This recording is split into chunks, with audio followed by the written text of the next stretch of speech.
DESIblitz.com. People knew what I was doing, going to Pakistan every 6 weeks. So Interpol were tracking me. And it was through that tracking that I got arrested at Spain. And I just had a sinking feeling. I thought, oh God, I'll put them through this as well now.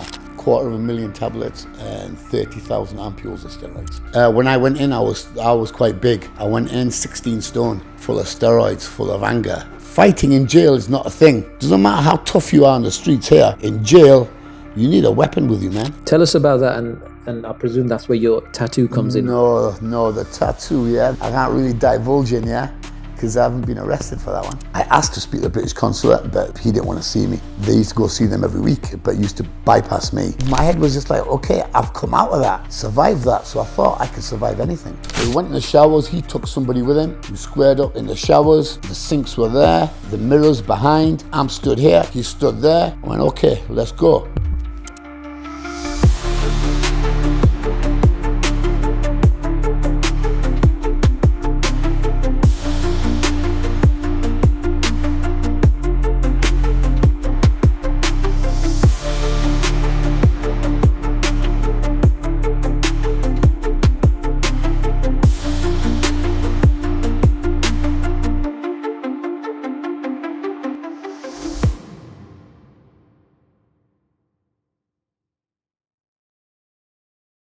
Tell us about what happened as you got caught, because obviously you was making a lot of money during this time. Yeah. How long after did you get caught, and how did you get caught? How did I get caught? Interpol were tracking my flights.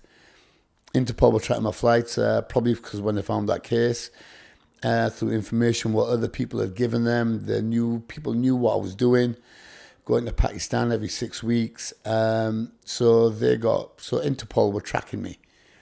So they were tracking me, and it was through that tracking that I got arrested at Spain, Alicante.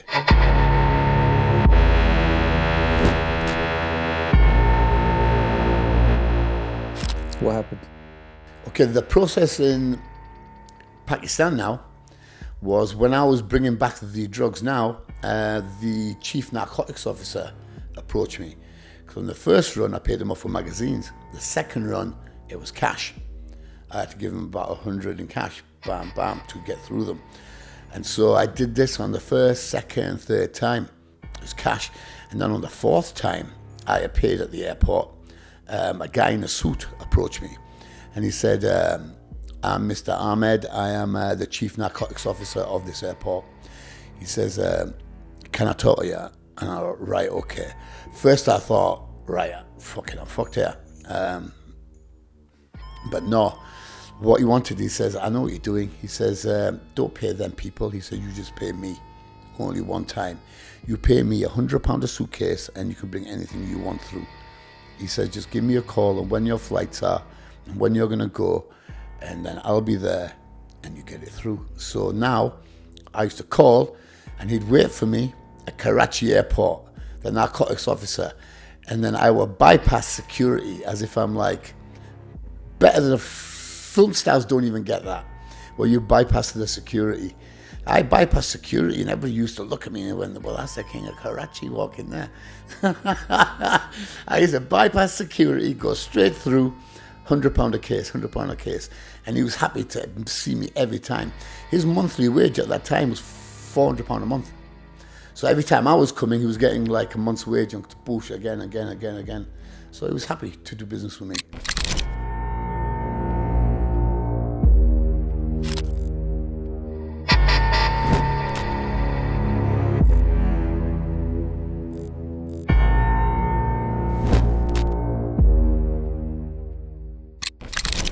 And Alicante, how did that happen? Alicante, okay, we secured it on that side. It was all going good.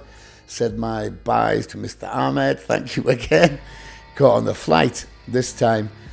I was changing my route. I was going to go through Spain, and then trains into France, and then Eurotunnel it back. Because I knew my flights now were getting tracked because of losing them cases at Amsterdam. I thought, right, now they're on me, so now I've got to change my route. So I changed my route to that way, but I was going to bring it into Spain. So when I brought it into Spain, Interpol knew I was coming in, waiting the baggage. Everybody else's baggage came, gone. Me, the two mules were still there. The two mules, they were white guys, boyfriend, girlfriend. He was 21, she was 19. First time they'd been abroad. I told them it's their first holiday ever. They said, "How are you going to go to Karachi?" They said, "Has it got a beach?" I went, "Yeah, it's got a beach." They don't know what Karachi was. They don't know what it's about or anything. They just bought into it, but they got paid, yeah. They got paid, but they got the jail as well, right? So what happened? Alicante, the baggage didn't come around. I knew, yeah, that okay, it's not coming around because they're waiting for the drug squad to come and the police to come now. I knew it then, yeah. I looked over at Harry and Michelle, the two mules, and I just had a sinking feeling, yeah. I thought, oh God, I'll put them through this as well now. And they come round, Guardia Civil, with the guns. They went, bam, Sandhu on the floor, and you two, bam, bam. Put us on the floor, cuffed us, got the cases out. Got the cases out. Are these your cases? I didn't say anything. They opened them up anyway, and they were just full of pills. But I disguised the Valium as vitamin B12. I put them in tubs of 1,000, disguised them, but they knew what they were, and that was that on that one. And so we got locked up.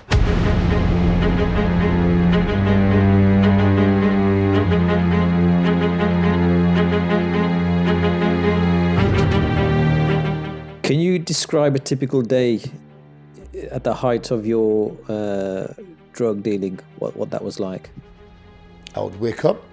I was still doing security work in Middlesbrough with my second cousins who I went on the trip with. They were security also. We went, so in the daytime I would train, go to the gym.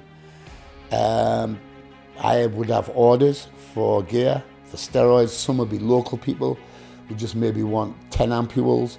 Some will want 100 ampules. Some maybe want 1,000 ampules. It depends on who they were. So I would serve these people up, do that business, and then I would do the door security on the evening. And then that would be about it in the UK, really. Go to work again, go to the gym, do the orders, do the security, sell what I had to sell on the door to the other guys there. So that was that. And what about the money? Or were you making serious money at that time? Yes, the money was coming in. The money would come in. I would have to put it in safety deposit boxes, bury it, hide it. There's one time safety deposit boxes got that full, £20 notes. I had to change the 20s into £50 notes. Because my ethics was to still save them notes like I did it back in the day. Putting them in the little, I used to love having loads of notes, just having them, yeah? I didn't want to spend them, I just want to keep them. So you wasn't going around buying flashy cars or? No, I wasn't doing that. I wasn't doing any of that. I didn't do that lifestyle. I wasn't giving it the big licks then. I would give it, in fact, I never gave it the big licks until I came out of the second sentence. But then I didn't have that much money then either. So I should have given it the big licks when I had the money. But this is how it goes, if you've got it, yeah, you don't really show it, do you? That much. No, and that's what I was doing. Did people in the community, the Asian people in the community, know what you were doing at that time? Yes, I would say so. I wouldn't tell them personally, or my parents wouldn't tell them. Maybe but they all speak, they all talk to each other. They all know, well, what's he doing? He goes to Pakistan all the time. I don't know, but nothing ever got back to me. Nobody ever said, what are you doing going over there? Why? No, was never questioned about it. But back then, I wasn't the type of person to be questioned anyway. My mind wasn't right. I was taking loads of steroids myself. I was a lot bigger. Training, my aggression was really high. Dealing with all the racists before this period, and still dealing with them then, dealing with them on the doors, security-wise. It was all violence-fueled still. So I wasn't the type of person who you could just come like a family member and have a nice chat with.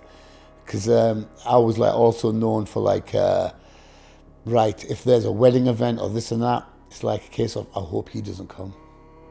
I hope he doesn't come with his mum and dad. Just for maybe I don't do anything wrong. But just a simple fact that I'm there and it puts other people on edge. So you wasn't causing fights or anything? No, but it's just a simple fact that I was there. And thinking, well, he can if he wants to. And sometimes I did. Sometimes I did. Did your parents know where the money was coming from and how you was making it? Yes. What were they saying about that? My dad didn't have a lot to say about then because I told him, you've controlled me for so long, so don't tell me what to do now. Yeah, I make my own choices. Maybe that's why I went down an extreme route, just to prove a point. Because he always used to say to me, you will never achieve nothing, you'll never come to nothing anyway, you're only good at art, yeah, which is shite, you don't have a brain, you're only good for the till, blah, blah, blah. So whatever, yeah, give me that shit, yeah. Okay, I went down the illegal route, I made it down the road that I know. I didn't have the chance to go to university, or be a dentist, or be a doctor, or be an artist, or be this, or be that. No, I was stuck behind a till. Okay, so that breeds that type of person, especially when that person has to deal with their shite on a daily basis. It does change the type of person who you are, and it did to me, you know, because I wasn't that type of person in the beginning, nowhere near, totally different. So would you say it was down to really your father that made you the way you were? Well, it's his directions in life what put me where I am, I would say. If the directions were different, because when you're Asian and you're young back then, 70s, you don't have a say in what you want to do with your life. You get told what to do with your life. Back then, you even got told who you're going to marry also. It still happens now, yeah? But back then, you didn't even have a choice. It was like, you're going to marry this person, and this is what you're going to do, this is where you're going to live, and this is where you're going to stay, and you're going to look after me until the day I die. That's how it is stamped. So I want to talk about 1999 when you got arrested in Alicante. What was going through your mind at that time when you were surrounded by these armed officers? Because it was armed police that surrounded you and arrested you, right? What was going through my mind was I didn't really understand the full extent of Spanish law. I knew British law, I knew the sentencing what it carries in England, but I didn't understand the sentencing in Spain is totally different to England. Like in Spain, it's Class A. In England, it's Class C, what I had. So the difference is massive. I had 250,000 pills of a Class A drug. So it was heavy. What was going through my mind was jail, but also I'll get bail. I got bail, yeah. I was just like looking at the plus side of it, yeah, thinking I'll get bail. Everybody gets bail here. I was talking to a few people there inside on the first day. They were going, yeah, you can get bail. But once I told them what I had, they were like, I don't know about that. I don't know about that. Because let me get it right, that was the biggest seizure in history, right? Spanish history. In Spanish history. Is it still? Still is. Yeah. Still is. What was the quantity? 250,000 tablets and 30,000 ampules of steroids.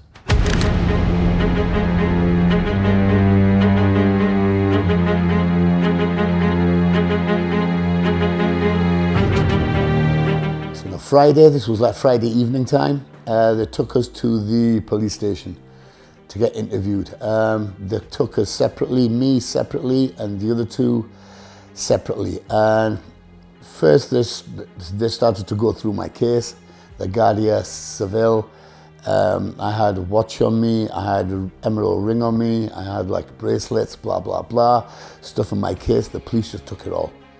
And I said, are you going to give me a receipt for any of that? And he just put his hand on his gun and said, do you want a problem? Problem, quiero, in Spanish. And I went, no, problemo, sorry. Anyway, I went, no, keep it. So I knew what was coming from now. They were all laughing. I had duty-free fags in my case. They just took them out, started smoking them. And they were just doing all this, saying, and they interviewed the other two mules and they got them to confess.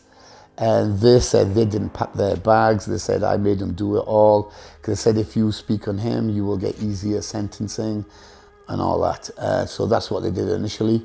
So they got a cushy number. They stuck me in a container outside for that night with no food or anything, no windows.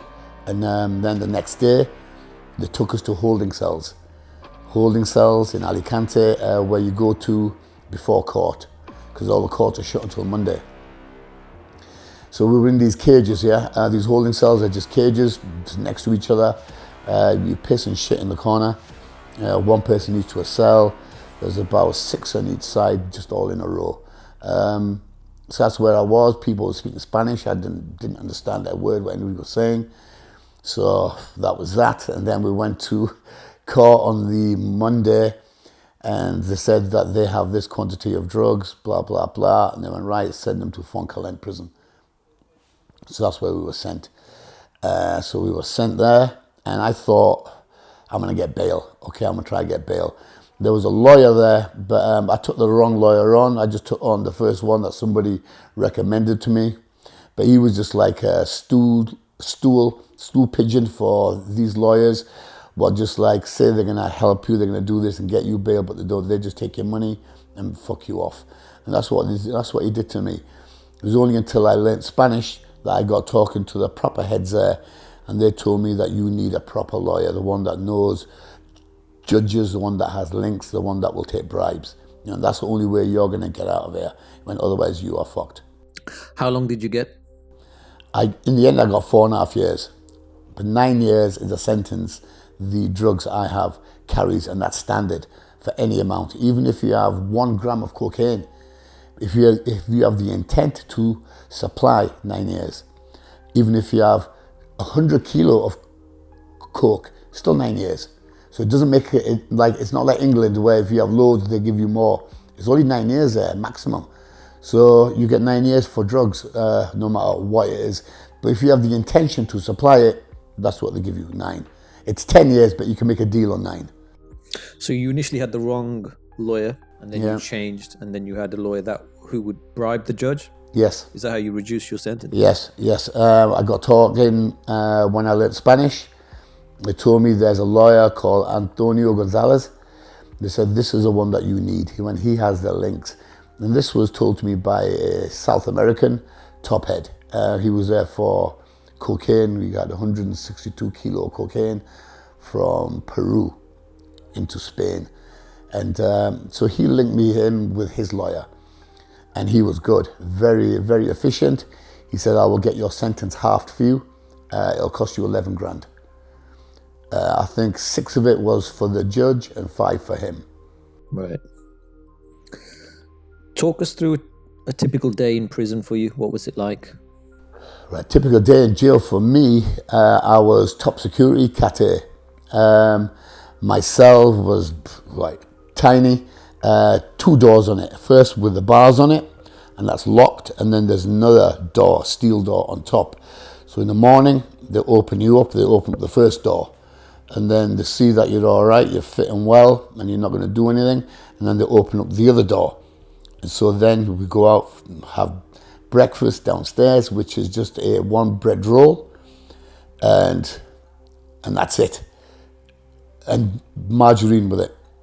That's all you get for breakfast, and then I would just train. But initially, when I first went to jail, that wasn't the process I was doing. I was just wanted to get out of there. I was looking for drugs. I was looking to anything to escape from where I was. Escapism, that's what I was looking for. So it depends on what my typical day or what period of the time, whether it was towards the end or at the beginning, because they were totally different times here.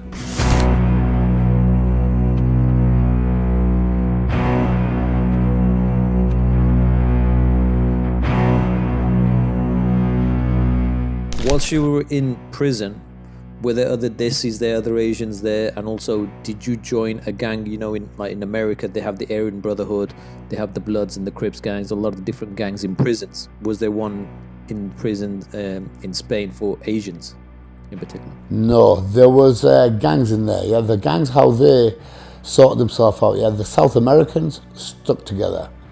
The Spanish stuck together. The Gitanos, Gypsies, they stuck together. The blacks, they would stick together. The Algerians and the Moroccans, they would stick together. And the Russians and the Germans, they would stick together. I was the only British Indian guy there, so there was no other English there, and no other, and I'm not a Muslim neither, so I couldn't join their gang.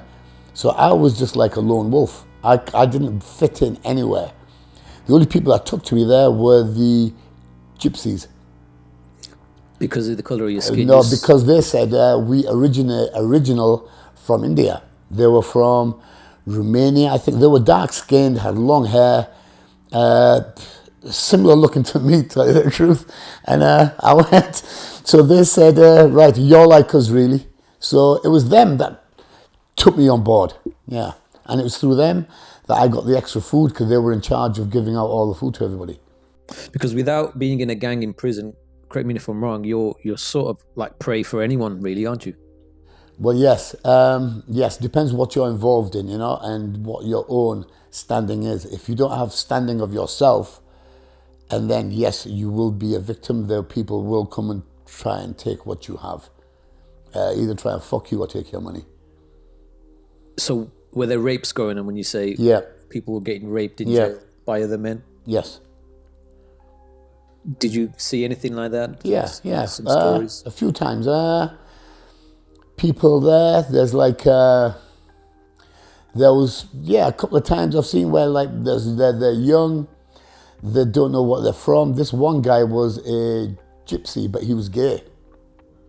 The other gypsies didn't really like him because of the fact that he was gay, so he was like always on the outskirts where they used to be. He always like was sort of around and about.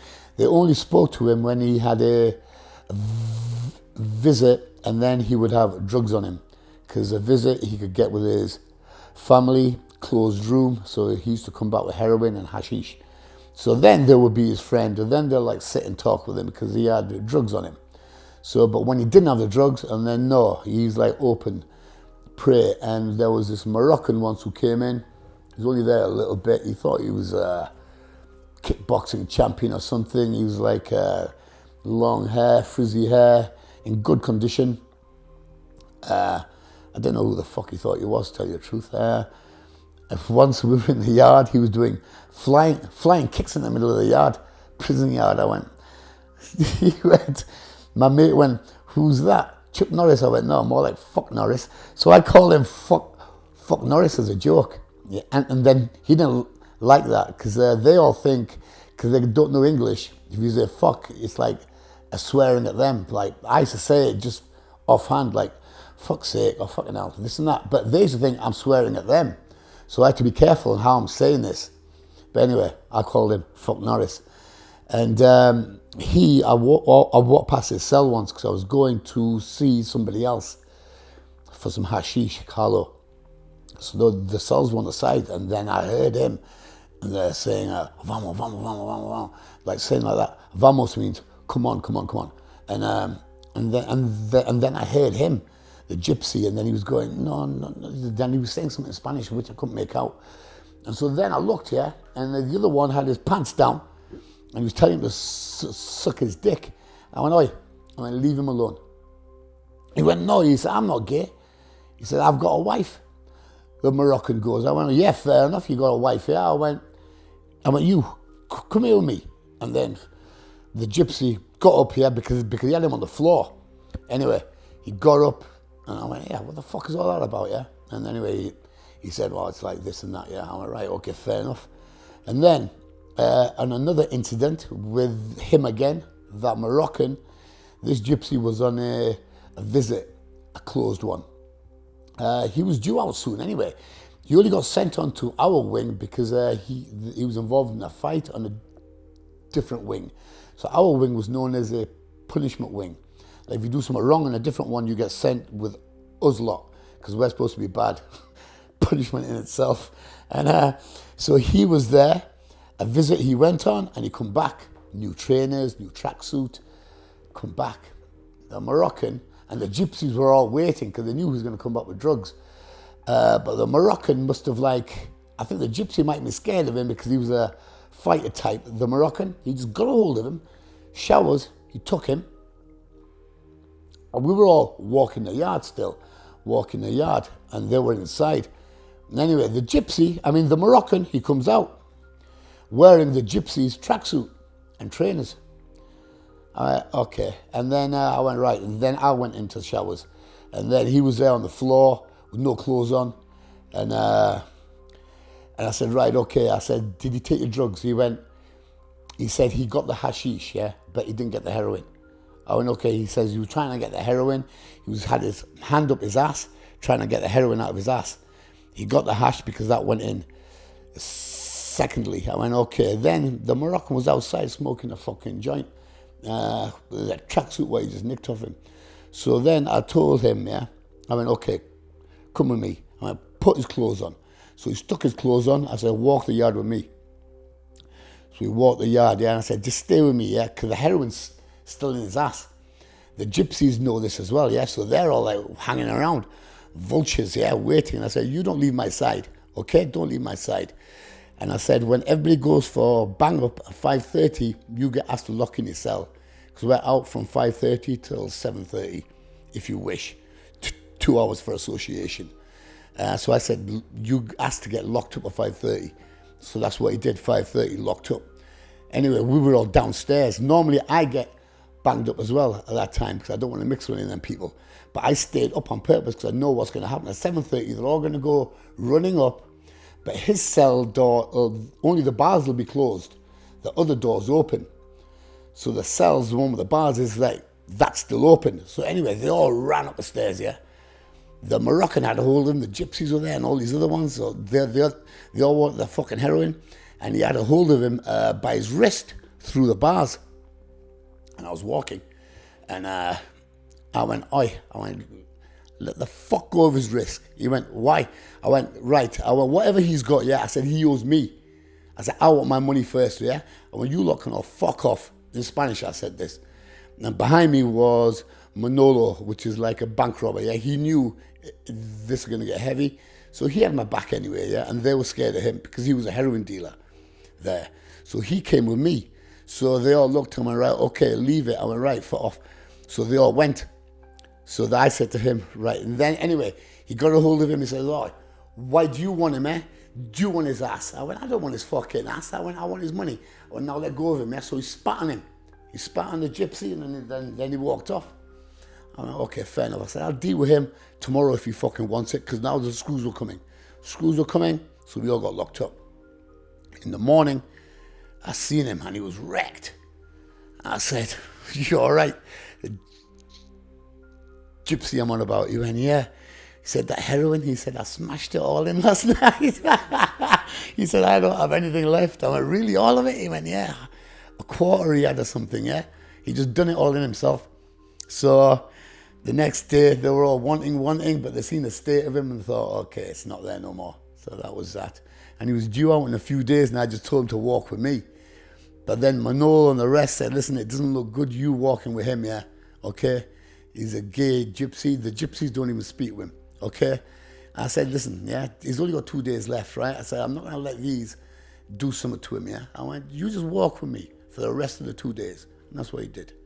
When you first went in prison, did they try and do anything like that to you? Because obviously they didn't know who you were, or how did you navigate that? Try and do that to me? Not. When I went in, I was quite big. I went in 16 stone, full of steroids, full of anger. And in Spain, in jail, there's no big guys in Spain. They're all little and with knives, you know? They all got knives. You don't have to be big in jail. Fighting in jail is not a thing, a fist fight, you know? You need a tool. You need a tool. Doesn't matter how tough you are on the streets here. In jail, you need a weapon with you, man, because you will get slashed up, you will get stuck up. That's the only way that you have to do it. So it doesn't matter how big or tough you are, but this is what I got to learn there, because I thought I was big and tough. But they just had knives, and I got stabbed there twice. You got stabbed twice? Yeah, twice. Could you tell us how that happened? Elaborate on them. Okay. First time was with, I was with Carlo. He could speak English, a little bit of English, and he was all right. So I stuck with him. There was a guy sent over from Moodloo 1, the first wing. He was there for, I don't know what he was there for, a domestic or something stupid. But he got sent to our wing because he had a fight on that wing. He was sent over to ours for 30 days. Came over 30 days. And on our wing, what they do, the doctors just give everybody pills to keep everybody quiet, Valium, because they want a quiet scene there. They don't want like everybody fucking wanting drugs or this and that. They would rather have you all sleepy. So they pill you up. So anyway, he got his pills. Juan, the gypsy, was one of them. Nobody really liked him. He was a bit of a bully. He took his pills off him. He took his pills off this Spanish guy. So he was crying on a corner on the step. And I said to Carlo, I went, Carlo, ask him, yeah, why is he crying? And so he told us this story. Juan had just took his pills off him. So I said to Carlo, which one's Juan? He went, him there. I went, okay. So I went over to him. And I says, oi, Carlo, interpret for me, yeah? So he was the interpreter. I was speaking English to him. He didn't understand a word I was saying. And then Carlo had to interpret what I was saying. Then he had to interpret what I said. So anyway, he was doing interpreting and he was going, he's saying, why do you take his pills? Give him his pills, blah, blah, blah. He went, no. He's like, what the fuck's it got to do with you? And I went, don't take his pills. I'll give him back. He went, nah. I went, right then, come on, let's have a fight. Because that was the mood I was in. Yeah, I was angry when I was there. I was coming down for steroids, angry at where I was, the position I was in. I'd lost my money. And my divorce papers had come through. And my head was just like, violence. And so I went, come on, let's go for a fight. He wasn't that big anyway, so I thought, I'll fucking have him anyway. But we went in the showers. He took somebody with him. Carlo went with me. We squared up in the showers. The sinks were there. The mirrors behind. I'm stood here. He stood there. I went, okay, let's go. And then he pulls out a knife.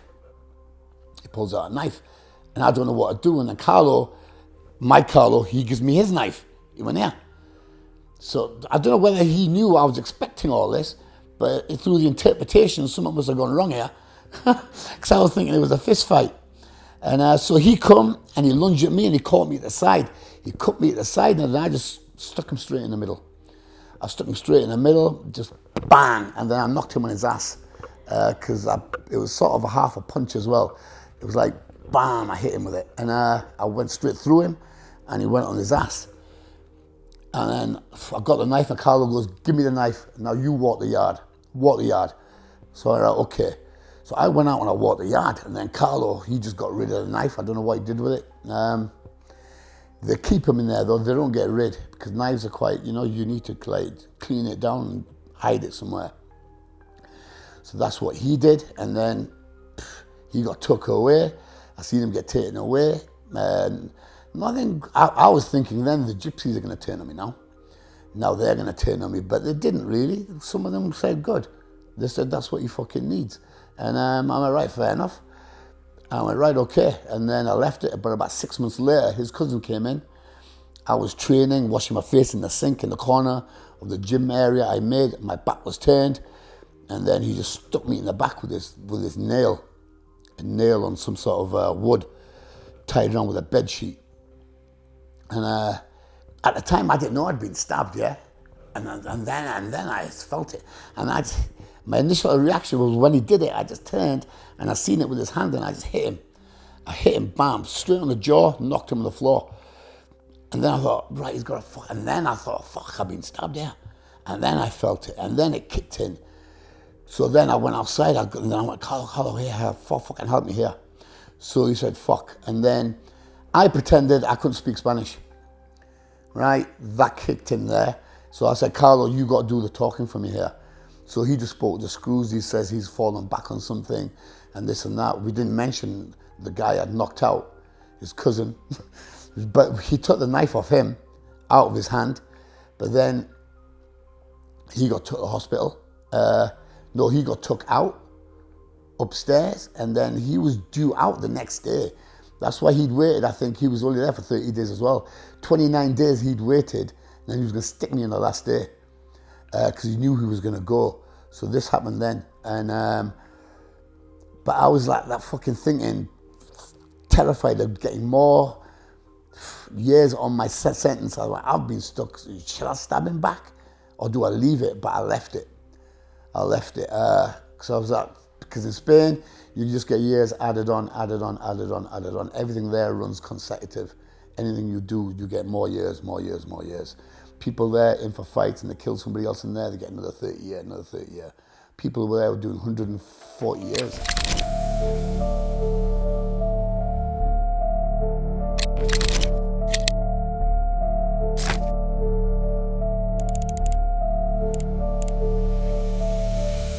During these times where things were really difficult for you, did you find yourself turning to your faith at that time, turning to Sikhism and looking towards religion?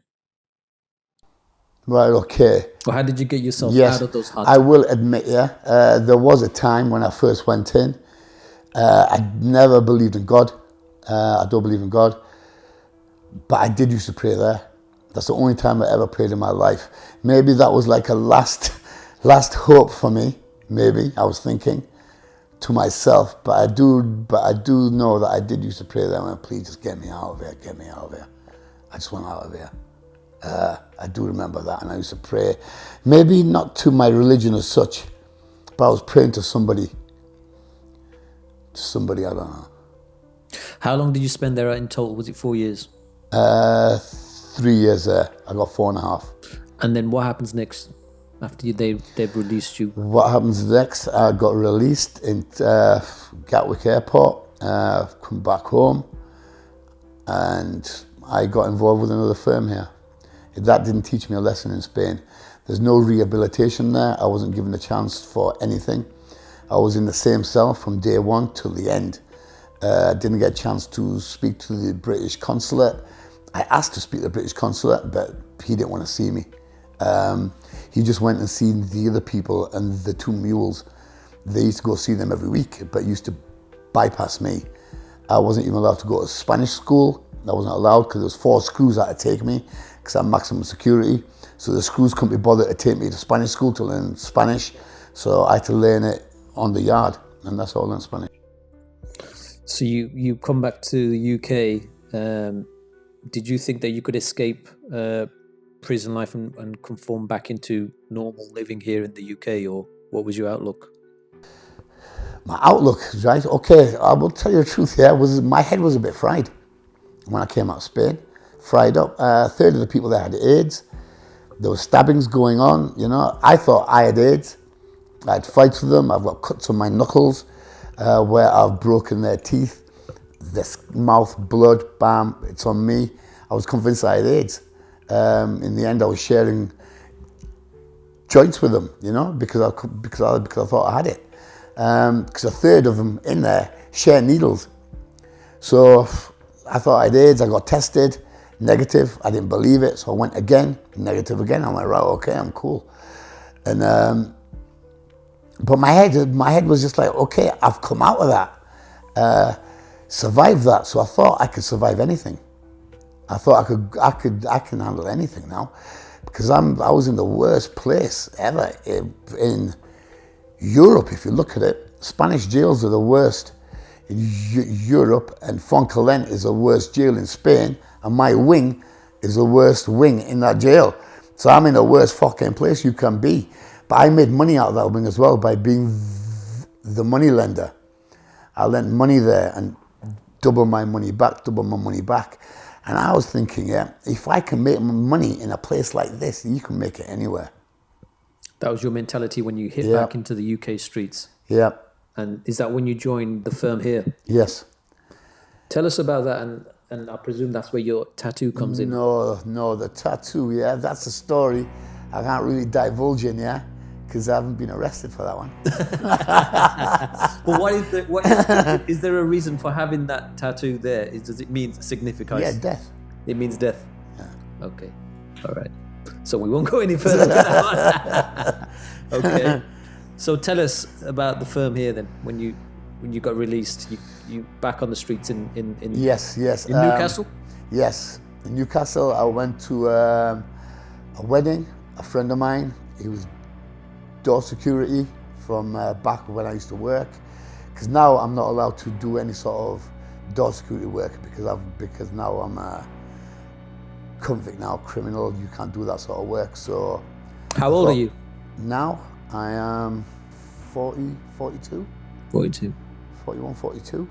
Right. How got been to a friend's wedding. There was a head figure there. He was the head of the firm here. And he approached me. He says, "What you doing now?" I went, "Well, not really." He went, "Okay, train with me." Train with him. So I trained with him for about 6 months. Nothing As really in happened. gym training you're talking Yeah. In the morning, every morning, 5 days a week, I used to go. On the night time, he had bars, clubs also. We just used to go around there, just like easy, taking care of the place. And then, but he was also involved in the prostitution rackets in Newcastle. Involved where we had a monopoly there. Nobody else was allowed to work or open up without our say-so. And if you did, we would close you down. This was what he was doing. One of the gang members got remanded. So there was a place there. So because I was with him, close to him, he trusted me. So he says, "Do you want to take on his role and work as an enforcer?" I should have said no, but I went, okay. I wasn't doing much else, so I went yes. Because I thought, it was okay. It was work what sort of excited me.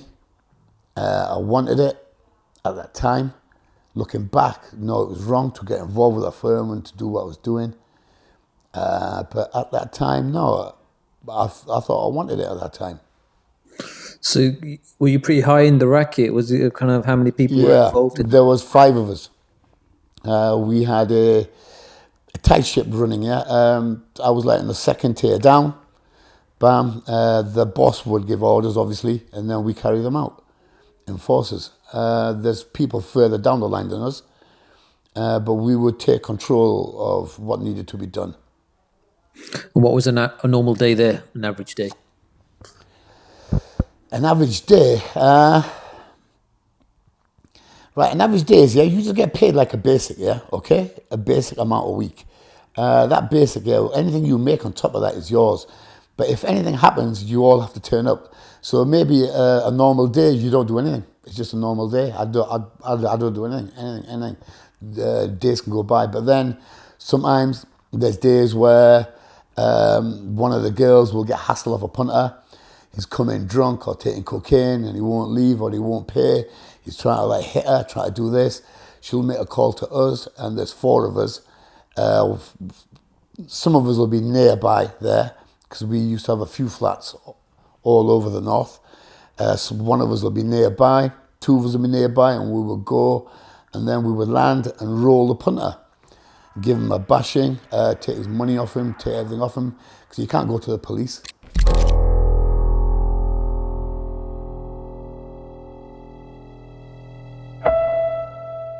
Other Asians I encountered while doing this work here, there were only the Asians that I encountered were the punters, the customers were coming. But the Asians, they would keep themselves to themselves. They would just pay the girls, be quiet, be respectful, because most of them were married men. They would come in the afternoons, early afternoon, along with the Chinese. There was a lot of Chinese. And they were all respectful and would go. It was just mainly the other ones, the white guys who were drunk or full of cocaine, who would cause any drama. There was no drama with any Asians. I didn't encounter any in my line of work. Criminal-wise even, it was all white. It was all white-based here. The punter's Asian, but apart from that, not. Did you ever get any firms from across the country who were trying to step on your patch and trying to take, the business from you guys here in the north? No, that didn't happen. No, there was no people from out of town. There was other firms in the area, in the north, but they were just doing their thing, and we were just letting them, and we just did our thing, They knew not to interfere with what we were doing. That was standard, and that was that. So it was a mutual respect. You didn't step on each other's toes. No. Okay. So once you were working on the film, at what point did you think, I want to exit the firm now and kind of live a normal life? At what point did I think that? That point came when I got my second jail sentence. So that was the realization of that one. Whilst I was involved with the firm, there was a lot of alcohol, a lot of cocaine involved. Head wasn't right again, you know. It was just alcohol, drug fueled, not really thinking about consequences. Just going with it and just enjoying the ride. Knew it was going to end, but I don't know. The realization kicked in once I got remanded, and then I thought, okay, had enough of this.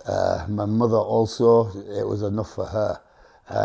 The jail was killing her, because I could do the jail, but my mother can't, and I learnt this as well, you know, because I wasn't just hurting like myself in this. There was a lot of other people that it affected with me going inside, and because other people had to take over my responsibilities on the out, had to take care of my shit.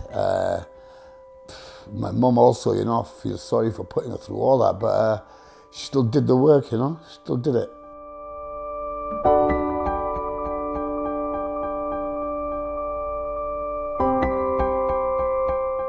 At that time, were there friends and family that were trying to intervene and say, listen, we think you should now leave the firm and you should get a job and just look after your family? And were there other Asians or other family cousins getting involved? Right. The realization of not wanting to get into crime, again, that happened on that sentence. I did 4 years of that sentence. So when I come out of that, 2007, I got out, and that's when I thought I would get the arranged marriage, 2008. So my mindset was totally different now. It was more towards Apana style, my community, my family, my people. So this is what I'm going to concentrate on now. Before, I had ignored all this, you know. I just done my own thing, which didn't really work out well because it ended me in jail twice. And so I thought, okay, I'm going to give our lot a shot, you know. I'm gonna try this way out, and yes, my cousins helped. There was one cousin, yeah. Okay, I helped. I've fallen out with him now, but he only came to help because he needed help himself. Because he needed security. He needed somebody to pull money in for him. He needed a threat there. He didn't have this. He was doing the illegal booze game. He wanted and he had to lay out all your stock, because once you get that stock in on Arctics, it goes straight out. But that money, nobody pays cash there and then. It gets laid out and you pay the week after or the following week after. And so this is where he was stuck, with people not paying him the money on time. But all these are Asian people. All these are Asians who we used to sell to. Had shops, restaurants, bars. There were some white people, but them white people I knew from Middlesbrough and here and there, and they used to buy. And so I got offered a position with him, a legitimate one really, because he said he has a cash and carry, the stock's coming in, there's people that don't pay. So I thought, okay, you know, that's an easy number. And he said, just keep a check on all the other drivers and the stock and this and that. I went, right. So through the payroll of the company, you was basically working for him? Yes. Well, working for him, yes, sort of. Yeah, I would say so, yeah. But doing things that you aren't supposed to do in a normal job, right? Yes, yes. Enforcing for him. Yes, still enforcing, but not. But now I'm just dealing with Asians now. So it's a totally different circle of people I'm dealing with, you know. I'm not dealing with other drug dealers and other gangster members and this and that. This is an easy number. These are all Asians and they're all good and they're all okay. You know, we're all there to make some money. We're all there to make a bit of business. We're not there to rip each other off. But some people do have that mentality to not pay, but they always pay in the end. And so it wasn't anyone, it wasn't the elders they want you to go onto the normal path. This was just somebody who was trying to basically get you to enforce for him, really. It wasn't one of the elders in the family who said, listen, but I need you to look on this path now and trying to help you when you was in these situations. No, nobody said that to me. Not once. There's a few stories, yeah. When I went to prison, both times round, certain family members were throwing parties.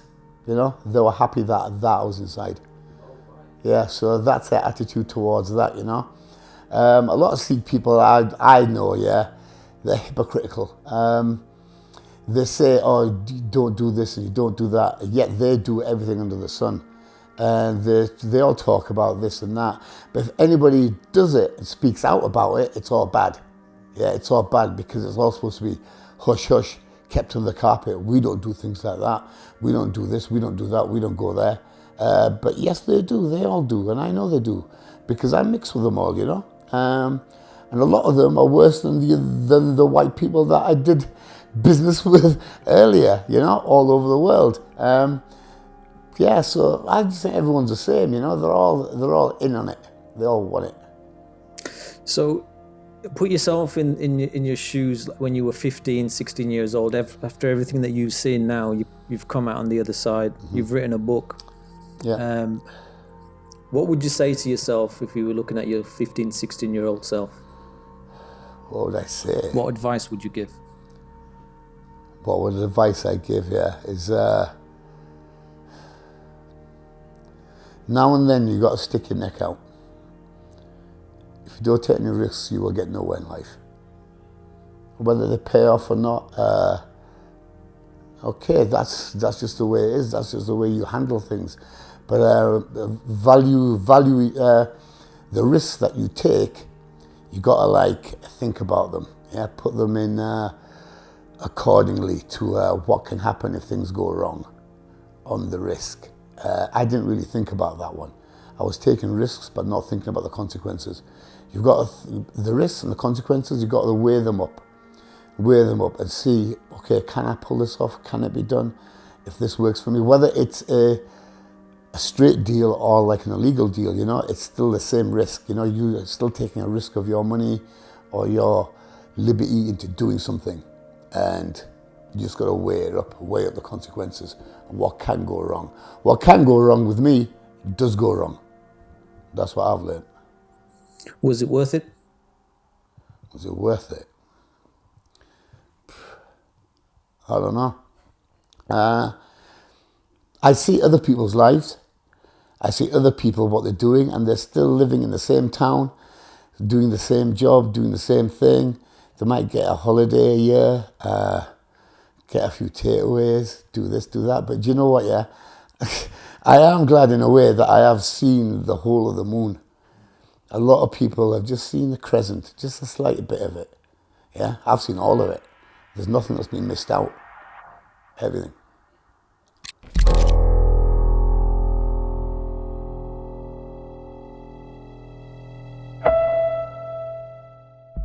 Some people say to me, like, you're asking me, do my family members help me out? Do they advise me? Do they this? Right? Or what they do is say, why do you talk like that on some of these shows? That's all they got to say on it, yeah? Why do you do that? You should keep it a secret. You should keep your mouth shut. I said, why should I keep my mouth shut about it, you know? Because this shit goes down. This shit actually happens, you know?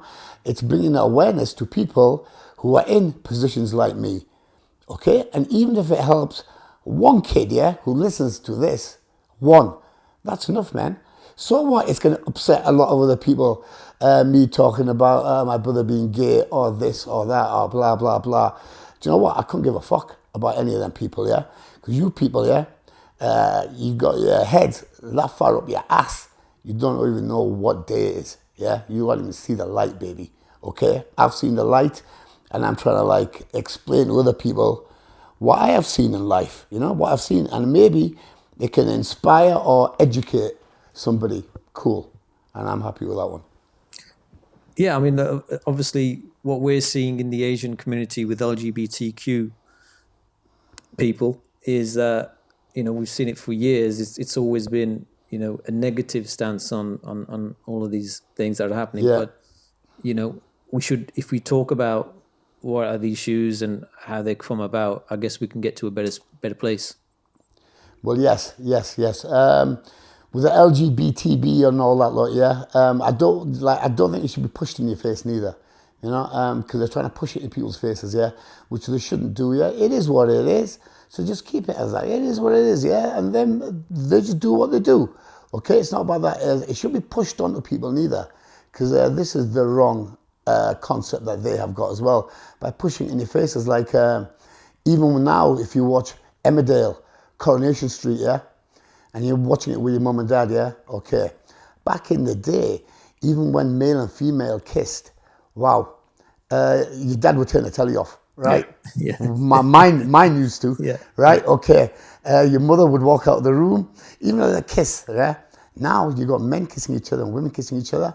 And I'm still sat with my parents now, yeah. And so it's like, it's like you're pushing it in people's faces, you know? You don't have to do that. So, but awareness to everything, yes. Because there's a lot of people who go through this and they don't know where to go to or what help there is. And there is no help, you know? And you know that yourself. There is nowhere where you can go and ask anybody for help. People do message me and ask me for advice. And yeah, okay, I'm free for that, yeah? If anybody has any problems what we've talked about, yeah, give me a message, okay? And I'll explain as much as I can about it and what I know, okay? I ain't saying I know it all, yeah, because I don't, you know? But I can just give my advice and my experience, and that's it. So what does the future hold for you now? Are there any projects that you're working on? Is there, we know you've written some books. Is there another book coming? Is there a film? Yes. What are you currently doing? Yes, there's talks about a film getting made. Guys from Canada, Canal Studios, the funding we can get, but it's going to take about 3 years, this. It takes a while to get us off the ground. I've had funding propositions from other people about my book, which is from me being 3 years old. Takes it up to 2002 when I got out of jail from Spain. What's it called? Self-Made Dues Paid. So it's about my story there. And yes, there's things in the progress with that. The book, a second book, yes, I'm going to do from my time from 2002 onwards. The guys from Canada, they're on about doing a 3-part series on my film because I've done that much in it. They said we can't put it in one film because you've done that much activity. Like even when it comes to like crime, I've covered sort of nearly a lot of the aspects of crime: credit card fraud, theft, drugs, pimping, prostitution, international drug smuggling, enforcing.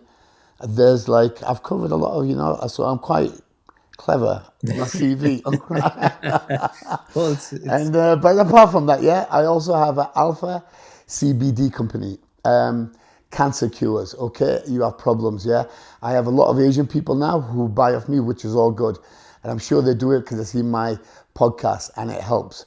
Cannabis oil, my company Alpha CBD. I'll put the link on this.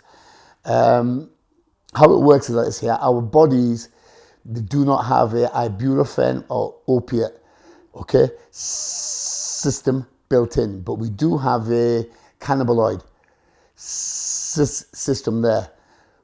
Receptors are there. If you don't give your body this oil, that's when things go wrong with you. Cancer cells develop, you get arthritis, Parkinson's, the whole spectrum, skin conditions. So this is what happens if you don't give your body this oil.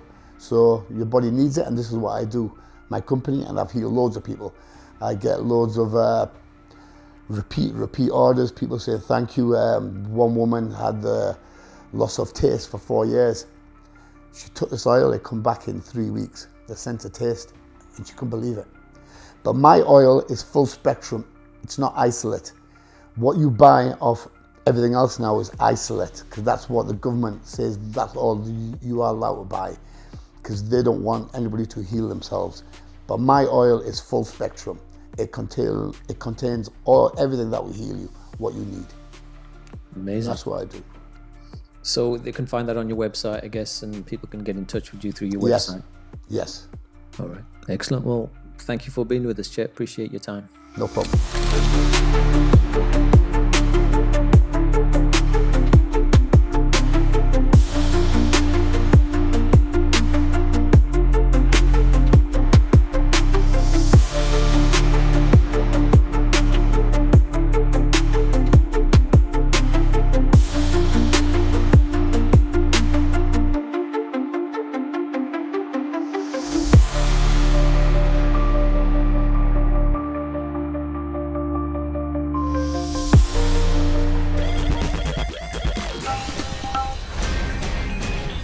DESIblitz.com.